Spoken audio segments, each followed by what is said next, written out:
Hey guys, Strokey, I'm back with another video, and today we're going to be just talking about the last Raw on USA and the last Raw of 2024.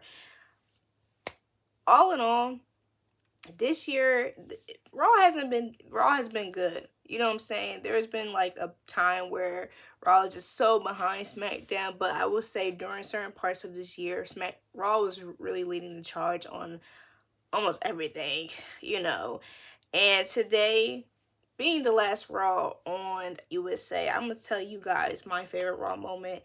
And that favorite Raw moment has to be The Rock and Roman Reigns teaming up to beat Cody Rhodes and Seth Rollins in that ring. That icon. I feel as though, like, almost all those WrestleMania moments with those two is just one of my favorites. Just because of the fact that we wouldn't expect them to do that. We never expected them. If The Rock was going to come back, we wouldn't expect them to be on the same side. But also, the fact that they had Roman Reigns, like, wasn't he hiding under the ring? That man ain't done a bloodline pop-up like everybody else does. So that was his first time. And that right there, it was almost everything to me, you know. Also, Jey Uso winning that Intercontinental Championship. That has to be actually moment number one for me. Because it was a long time coming. Long time coming. So, Jey has really done his thing. Superstar of the year. Superstar of the year. So, the New Day opened up the show. They could not talk for anything, which, mixed feelings. You know, I love the fact they're getting heat as heels because that means something. It's going to mean something that they getting this much heat, almost close to Dom, not even being able to talk, and then the whole locker room being against you, which, again, makes zero sense to me, but it is what it is. Jay's reaction makes sense. He's a good guy, but if I was in their position, I'd be like, that's so ironic, considering the fact you beat me. Like, you beat him like crazy for that crown that was not y'all's to take. So, I'm just being on, like, you know what I'm saying? I'm just being real. I'm being real, you know what I'm saying? They have some ammunition against that. But I could see a Usos versus New Day again. And hey, if I'm getting that, I'm cool with that. I'm cool with that. But Jey Uso can't even get the crowd to shut up for a little bit so the New Day could say whatever they was going to say. But theme of the night, New Day sucks. New Day sucks, man, I guess. You know, I'm a leader, but sometimes I can be a follower as well. So, New Day sucks. New Day sucks. No, I'm just playing. But Jey has enough going on to be dealing with the New Day. You know what I'm saying? Solo come up on the screen talking about, I did what I had to do to get Roman's attention. Sammy got too close. Mind you, Roman is in bed asleep, knocked out. The man's only gonna come when he on the record to come. He only gonna come to get that money. So, him doing that to Sammy, that's just gonna fuel the tank for Netflix. That's all it's gonna do. All it's gonna do is fill the tank, get some bruises on Sammy and Jey. Thank God Jimmy ran away from that beating. You know what I'm saying? He wasn't there for those beatings. You know what I'm saying? Because y'all know Jimmy be the first one to get beat. I hate to say it, but Jimmy be the first one to get beat messing around with these folks. Jimmy be the first one. In the distraction, we see Drew McIntyre take advantage of that, which is it gives me chills. The fact that, you know, this thug line, Drew McIntyre are kind of on the same side, kind of aligned for the moment. That right there, weirdest thing ever. Very haterish, you know what I'm saying? Drew McIntyre is a hypocrite, but that's fine. It's like, how do you not realize why Jey went back to Roman and barely went back? But that is what it is. It is neither here nor there. I just know, you know what I'm saying, the Monday of the Netflix, I better see Jey Uso eating the mess out of Drew McIntyre. I need to see Dre win that match because at the end of the day, Jey needs that.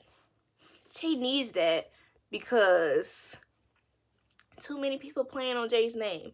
Not only that, because we need Drew McIntyre out the way for the match between Roman and Solo. We just need him out the way. We need him out the way, and if Jay do it, kudos to Jay. You know what I'm saying? I don't want to see Drew McIntyre ruin my thing. I don't need to see Drew McIntyre ruin my match. But the next match was Otis versus Chad Gable. Very long time coming. Long time coming. Like months coming, actually. And I love the fact that they had Joe address the fact that this Otis and Chad Gable's story thing has, been underwhelming for a little bit, because they missed a moment where they could have capitalized the mess out of it, elevating Otis and Chad, but they messed up. Now you're only going to elevate one of them. And I'm going to say this, and it's no disrespect to Otis because he has skill, but I think them, putting a break a little bit on their little feud kind of messed up whatever they was going to do with Otis. Because Otis was getting them big pops. Now, of course, yes, the crowd is with him. He's getting the reaction that you want as a superstar, but it's not the same. It's not the same, and it's surely, I just don't need to see them ever, now I just can't think of a moment for them to actually do is what they could have done now. It's just, the moment has been gone. It's lost. What Raw needs to do with American Made is package them into a dominant group, because Judgment Day they're fine, but they're not that dominant group they used to be. And Raw needs a dominant group, because that's what it's missing. And American Made is being shown as if they are that. And to get the most out of Chad Gable and the Crease, teaming up, best case scenario, have them be the dominant group that you need on Raw. You need that. It'll be fire. I'll be there for it. And talking about Netflix on Raw, we have our women's championship match set for Rhea Ripley versus Liv Morgan. I need Rhea Ripley to win, because if she doesn't, I'm not taking. I don't know if they've hyped Rhea up. They've packaged Rhea in a certain way. So if Liv actually wins cleanly against Rhea, vote of no confidence. Vote of no confidence, because it's like, girl, you been getting beat this whole time. You lost your man. You lost your friends. You lost your play. You losing. You keep losing. Liv been up. Liv has been living her life. This has been a Liv year. This ain't been the year for Rhea at all. Y'all know what I mean by that. But I'm tired, so I just need Rhea to whoop that and let it get over with. Pete Dunne, a butch. Not a butch. How dare you? How dare you? Tired. For the women's Intercontinental Championship, I feel as though that whole tournament thing they had going on, for some reason, is not as heated and interesting as the U.S. Championship one, but they've been doing some great matches, which I appreciate. Those women, they always going to hit it. I always going to make their mark. They're never going to miss it, because it's an opportunity of a lifetime, and they're making history at the moment.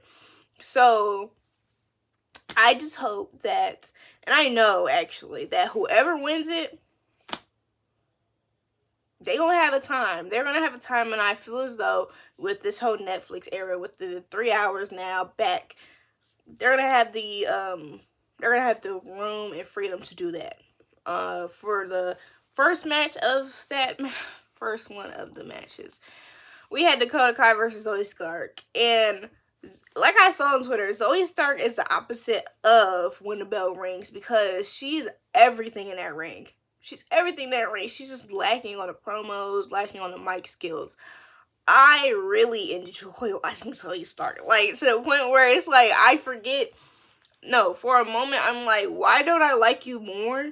Until she grabs that mic, then I'm like, oh, that's why I don't like you like that. But Zoe Stark has it, and I'm excited to see more. But when it comes to probably her trying to get the title, I'm gonna say this: PFC, y'all done. Y'all done. I'm not taking y'all serious. Y'all talking about y'all want to be the most dominant group on Raw, most dominant group on the roster. Y'all can't win a match to save y'all lives for anything. Like, how y'all not win a match? You could pin 2 other people and y'all still don't win a match. Like, I understand, like, sometimes it's hard to pin one person. So you get opportunity to pin 2 people. You can mess up one person or, you know, cheat them out and to get the other person in. Y'all still don't win. Y'all still lose the match. I don't get it. I don't get it. I don't get it. I don't get it. I don't get it. You know what I'm saying? Shayna had a moment for, she had a moment. Pin 2 other people. Couldn't do that. At least Zoe Stark could pin one of those 2 other people.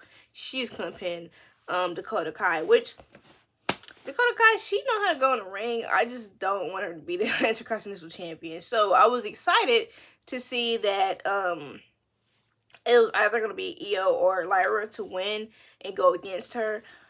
I don't want Zoe. I don't want Dakota Kai to win the belt title only because of the fact that I want to see more of the person that I want to win. You know, the match between Io Sky and Lyra Valkyria, I enjoyed it because those 2 are going to do whatever they need to do in that ring.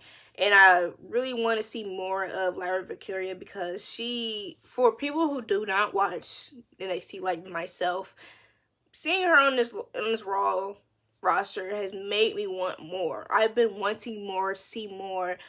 I enjoy seeing her in that ring. I feel as though she proved herself during that Queen of the Ring tournament, and Io Sky is one of the best. She's one of the best, so of course she did her thing in that ring. And I feel as though you see the IQ of Lyra in that ring since she took advantage of Io's limbs, her leg, and she went with that. I am gonna be honest. Lyra kicking out of that one move that Io had off the turnbuckle, I don't know how she did it. That's why when she won, I'm like, bet. This right here would be perfect. At first, I wanted Io to win. I wanted Natalia to win. But now, I really need Lyra to win so I can see more of Lyra. I want to see more of Lyra. I need to see her in different situations so she's able to build a character on this main roster that she doesn't really have the opportunity to have right now.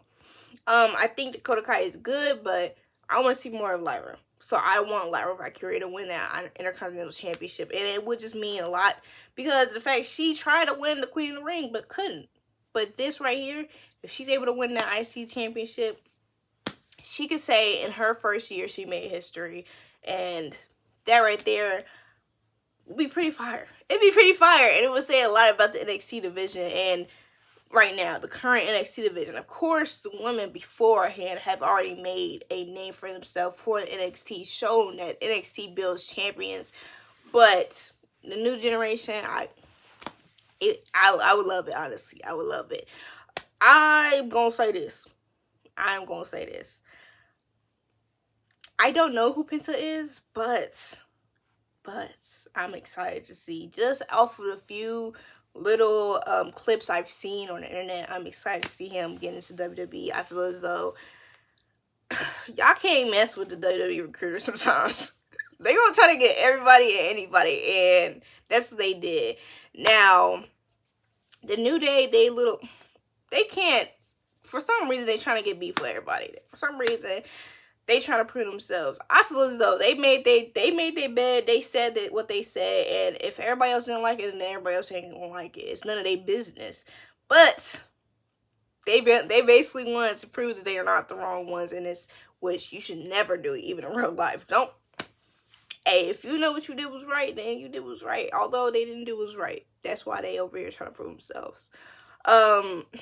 So next week, Rey Mysterio versus whoever out of his group versus the New Day.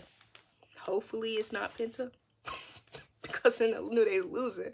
And how y'all gonna lose when y'all just got new drip and everything? How y'all gonna lose? Y'all can't do that. At least get a Dragon Lee, because we already seen him lose before. Get Dragon Lee.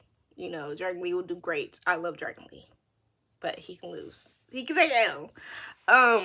Ludwig Kaiser, he ain't had to call me a peasant. I was on his side beforehand. I was on his side. And I hope he gets the IC championship. But he got what he deserves when Sheamus came out and beat that. He got what he deserved. And truth be told, I'm starting to think that Sheamus is going to get the IC championship sooner rather than later. 2025, Sheamus is getting the Intercontinental Championship. I just feel it. I feel he's going to get it. Finally. He's finally going to get it. And it's very fitting considering that the John Cena Farewell Tour starts on Netflix.